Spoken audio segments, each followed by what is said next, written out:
Hello guys! Welcome back sa sirang laro natin.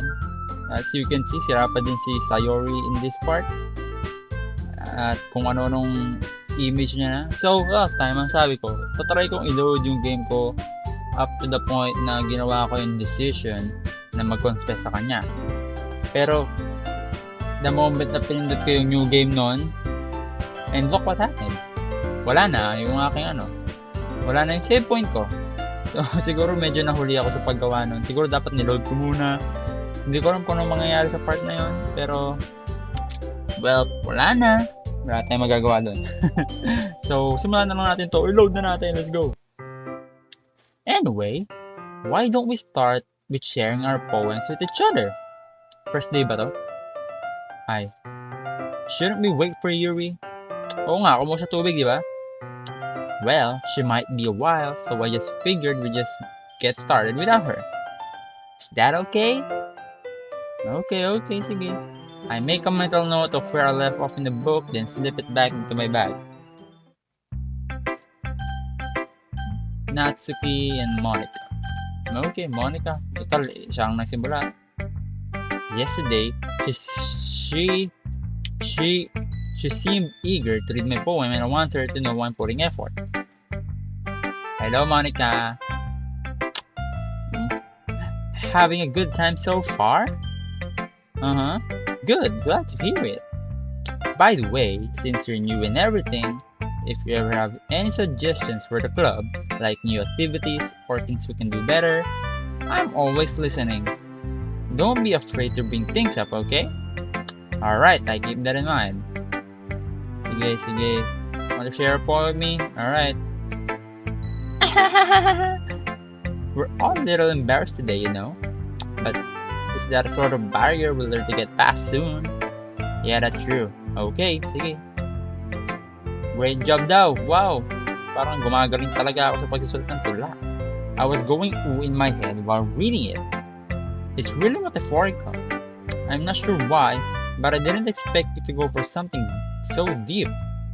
Guess I underestimated you. It's easiest for me to keep everyone's expectation low. Tama, don't set the bar too high. That way, it always counts when I put in some effort. Okay, well I guess it worked anyway. You know what, you realize this kind of writing, right? Writing that's full of imagery and symbolism. Sometimes I feel like Yuri's mind is totally detached from reality. I don't mean that it's like a bad thing though. But sometimes I get the impression that she's just totally giving up on people. Uy, grabe naman. She spends so much time in her own head and it's probably a much more interesting place for her. But that's why she gets so happy when you treat her with a lot of kindness. I don't think she's used to being indulged like that. She must be really starved for social interaction, so don't blame her for coming on a little strongly. Ooh, so shy nga siya. Like earlier, I think if she gets too stimulated, she ends up withdrawing and looking for alone time. Suddenly, the door opens. Yuri! Yeah, welcome back, Yuri. Did I miss anything? Not really. Well, we all started sharing our poems with each other. Yeah, already? I'm sorry for being late. Okay, don't worry. Thanks, Monica. I suppose you'll get my poem now. Oh, sige, basahin natin poem mo. You sound really confident who claims to be not very good. I don't care. Gusto kong basahin ang poem mo. Hole in the wall. Okay. Nabasa na natin to nung una nating But he wasn't looking at me. Confused, I frantically glanced at my surroundings, but my burned eyes can no longer see color. Are there others in this room? Are they talking? Or are there simply poems on a flat sheet of paper? The sound of frantic scrawling playing tricks on my ears. The room begins to crinkle, closing in on me. The air I breathe dissipates before it reaches my lungs. I panic. There must be a way out. It's right there. He's right there. Swallowing my fears, I brandish my pen. Okay, hindi ko alam ibig sabihin nun. Very brief form, blah blah blah.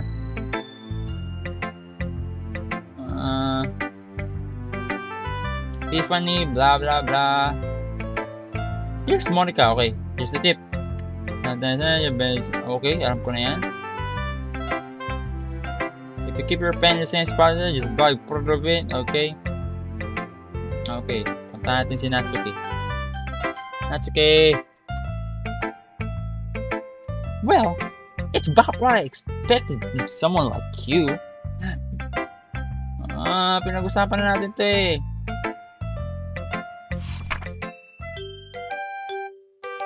Okay, ito rin yung poem niya na simula. Eagles can fly, monkeys can fly, crickets can live, forests can raise, owls can seek, deer can run, eagles can fly, people can try, but that's about it. Okay.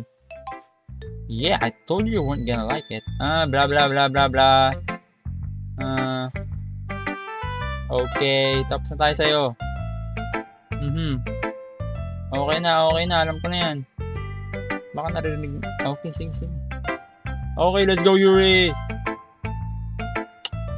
As Yuri reads the poem, I noticed her eyes lighten. Exceptional! What was that?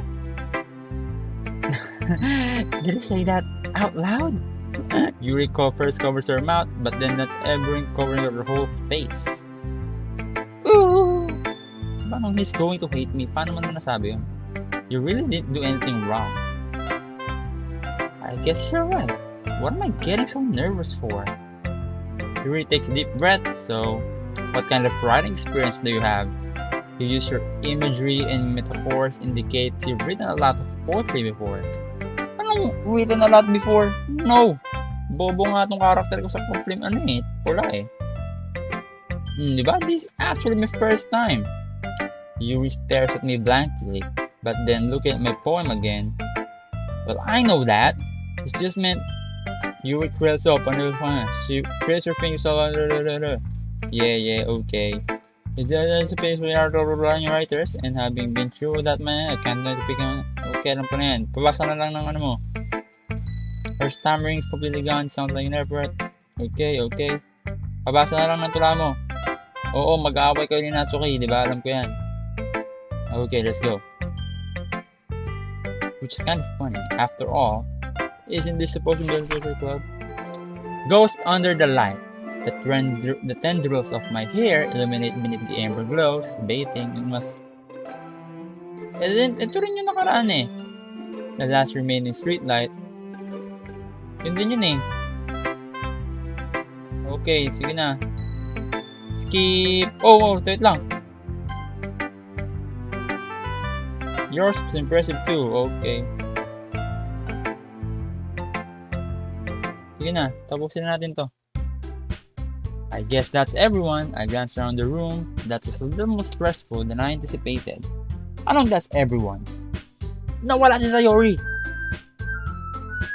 Wow! Bakit ganyan yung tunog?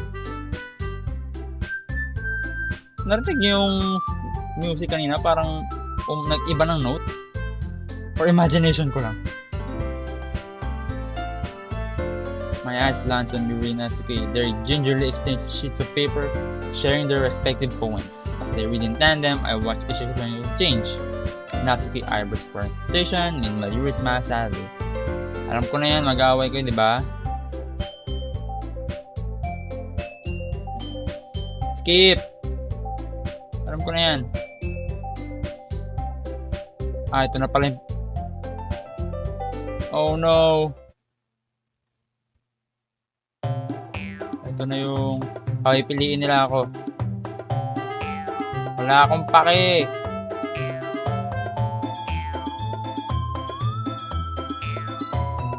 Okay, alam ko na yan.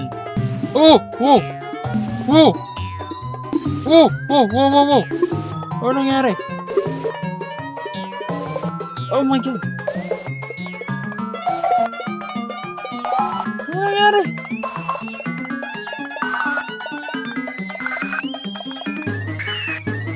Oh!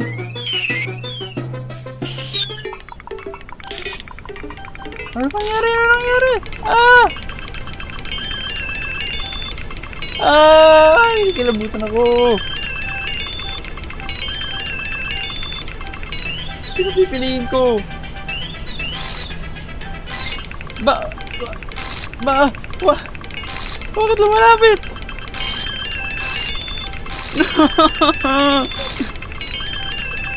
Ba?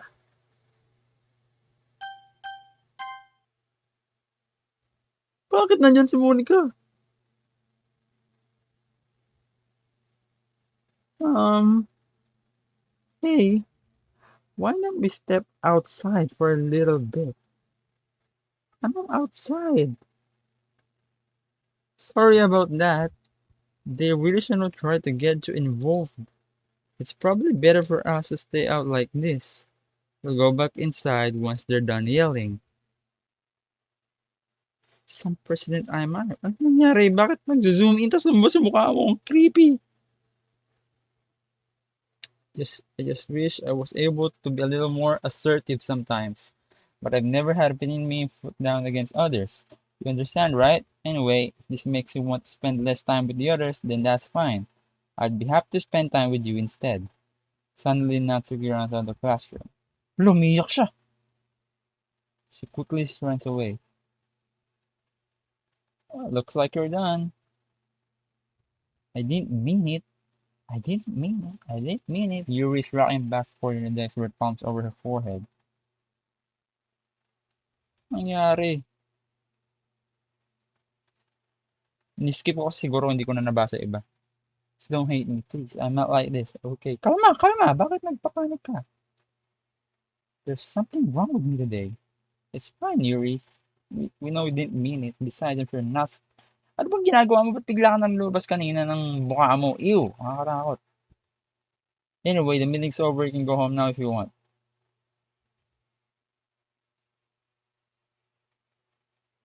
Okay.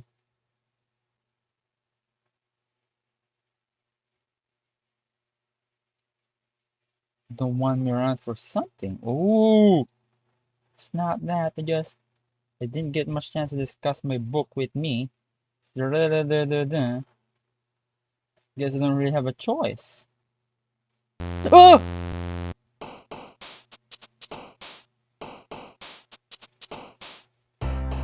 What the? Nag-skip na lang bigla in the next day. Okay, I guess pipili na lang tayo.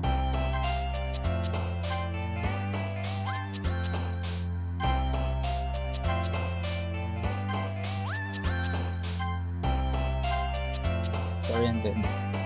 Philosophy.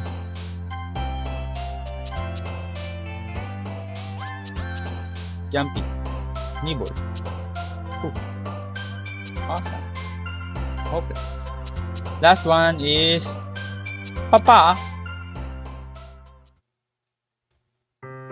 Another day passes and it's time for club meeting already. I've gotten a little comfortable the past few days. Internet. Welcome back. Okay, thank you. Yuri's expression, but the weight of yesterday's war still hangs in the air. Yan kasi, ba't kasi siya nag-aaway? Surprisingly, Monica isn't here yet. Suddenly, Yuri takes my arms and pulls me in the corner of the room. Okay, about yesterday, sige, no problema. I really need to apologize. Nothing like that has ever happened before.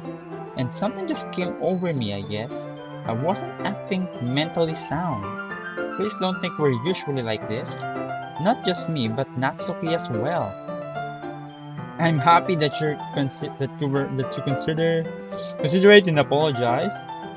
You don't have to worry too much. Even though I've only been here a couple of days, I could tell something was off yesterday. Maybe we were just a little extra sensitive this first time sharing our poems. But whatever it was, it didn't make me think any less of you. I had already decided that there's no way you can be a bad person. And now that you're apologizing, I know you really didn't mean it. Okay, don't say this kind of thing so frankly. They make me a little too happy. I'm really glad that you're such an understanding person. And I'm really glad that you joined this club. Okay, buti naman, masaya ka? Everything's a little bit brighter with you around and... Ano? Okay. Ah! Lagi na akong kinakabahan tuwing pipindutin ko yung dialogue box kasi baka may creep na namang mangyari. Hey! Have you guys seen Monica? Okay, hindi pa. I was also kind of wondering where she was. Man! Yuri, I'm guessing you haven't either. Ano, bati na kayo?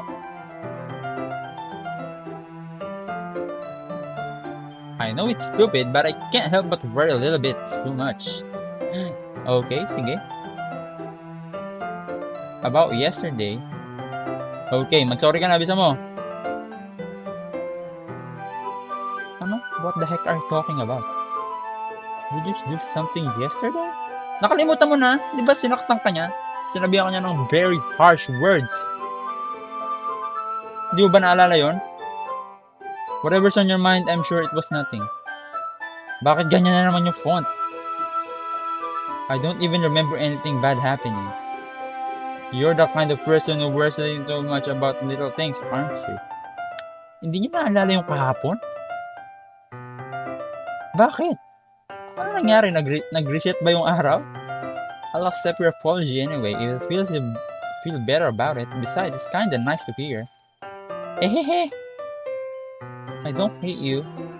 Okay, we're kind of weird but I don't hate you either. You're still on trial though. Ayaw niya pa rin sa akin. Sorry, I'm super sorry. There you are. I didn't mean to be late. I hope you guys weren't worried or anything. Mag-share pa tayo ng poems natin. Let's go. What took you so long anyway? So my last period today was study hall. Alam ko na yan. Nagpa-piano ka, di ba? O, di ba? Piano and shit. I know that. So I'm still impressed. Lagpas ka na sa frame mo. That's Monica looks at me. Well, I'm writing a song, but I'm not done yet. Maybe once I get a bit better, I will. That sounds cool. I look forward to it. In that case, I won't let you down. Smile sweetly. Okay, and didn't mean anything pressure like that. Blah blah blah blah blah blah. Case best of luck. Thanks. Na. Besides Natsuki has already run off to the closet. Okay, Yuri, let's talk. Since your compliments put me such a good mood, I was wondering if you would like to spend some time together today. I mean, in the club. Yeah, definitely. I plan on it anyway. Okay, let's go. Kalma ka lang, Yuri. Ba't ka nag-aalala? Chill, alright? Chill! But I need to try to calm down. I won't be able to focus on reading like this. Take your time. Actually, I have a request. Do you mind if I make some tea first? Okay, go. If there's one thing that can make my reading time here any better, it's a nice cup of tea. Not to mention for yourself as well. Go! Can you hold this for a second? Anong hawakan ko? Okay? Okay, get some water. Go get some water and touch the grass. Especially because her long legs, Yuri appears elegant and methodical. Okay, may I have the water pitcher? Thanks, I'll be right back. I might as well walk with you. That's okay, you stay here. It won't take long. Oh, ito na naman si Monica, epal na naman. Did Yuri leave again? No, it's not like this time. She's just filling up water and pitcher to make tea. Oh, okay. Sorry for the misunderstanding. Bye-bye. 10 minutes pass. Kukuma ka lang ng tubig, 10 minutes? Kaya mo lang gawin in 2 minutes. Yuri said it won't take long. Is something holding her up? I'm bored just waiting here, so I decided to look at her. The most logical place. Bakit humina yung tugtog? Ha? Ano yan? Ano yan? A sharp inhale, like sucking through the air through their teeth. Are they in pain? Ano na naman to? Hello? Go. Ba't ka nag-self-harm, Lodi? Masama ka. Ah!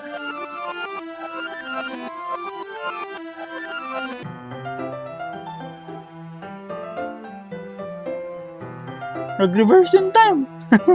Bumalik ako dito.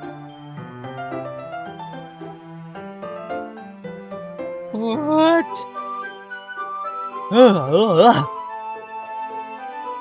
Tapos yung character ko parang di niya man lang nalaman na bumalik yung time. Now it's time to get the teapot. You really do this properly, don't you? So, meron siyang self-harming problem.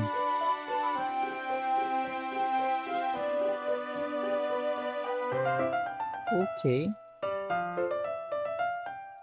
I was letting it show when you noticed. I was doing a bit of thinking, and I decided I would try to explain myself a little bit more. It turns out it's not very hard for me to do when it's you who's around anyway. That's great! Pero, kanina, may sugat-sugat ka sa kamay mo. Hindi mo ba alam yun? Yuri wasn't kidding. I don't even know if I can keep up with this. I watched Yuri pour a cup of tea for each of us.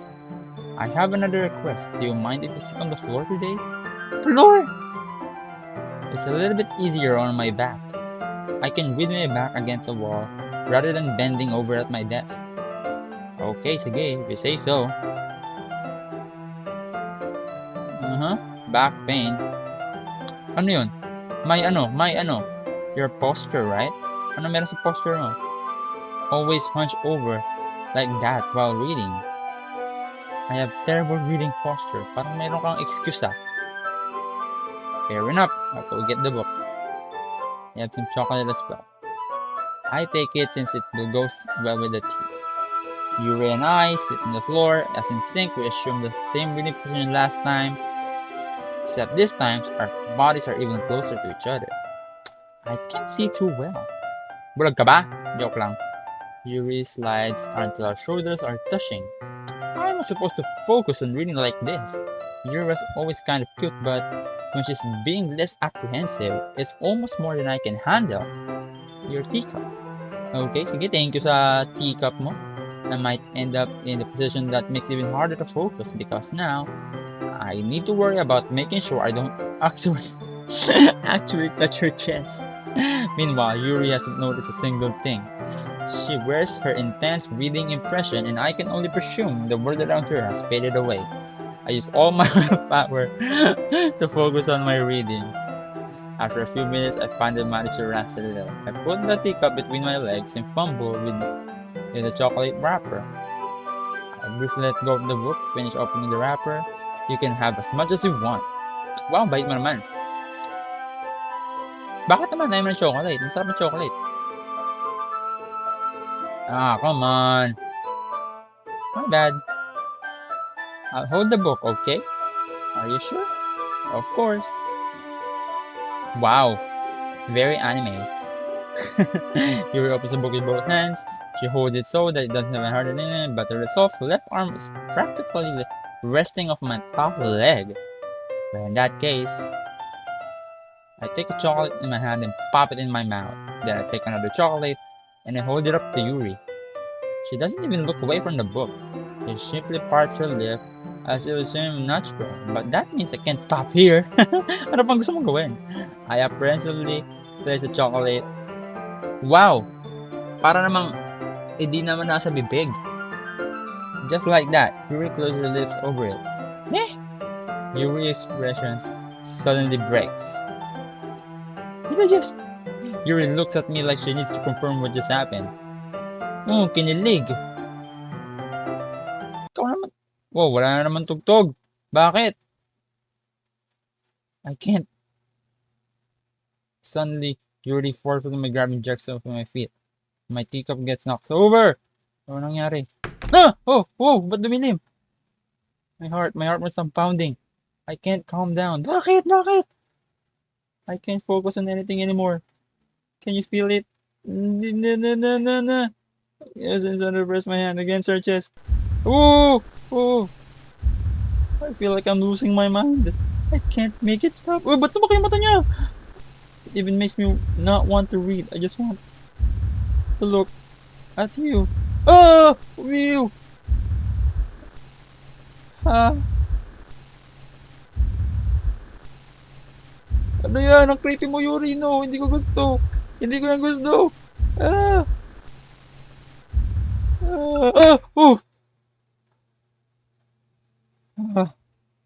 Tura naman si Monica. It's just time to share poems.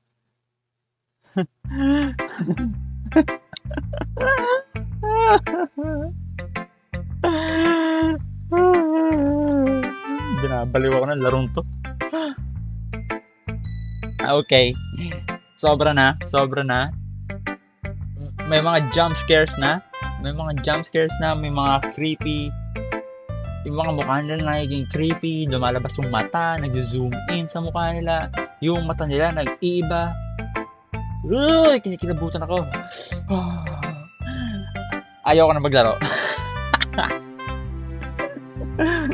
Well, that's yun lang. Hanggang dito muna tayo. Tsaka na tayo mag-share ng poem. Siguro the next day na lang. Sana nag-enjoy kayo sa mga mini glitches ng episode na to at ang horror tales nila. Whew! Well, that's it. Sana nag-enjoy kayo ulit. Thank you sa panonood. Salamat out. Bye-bye!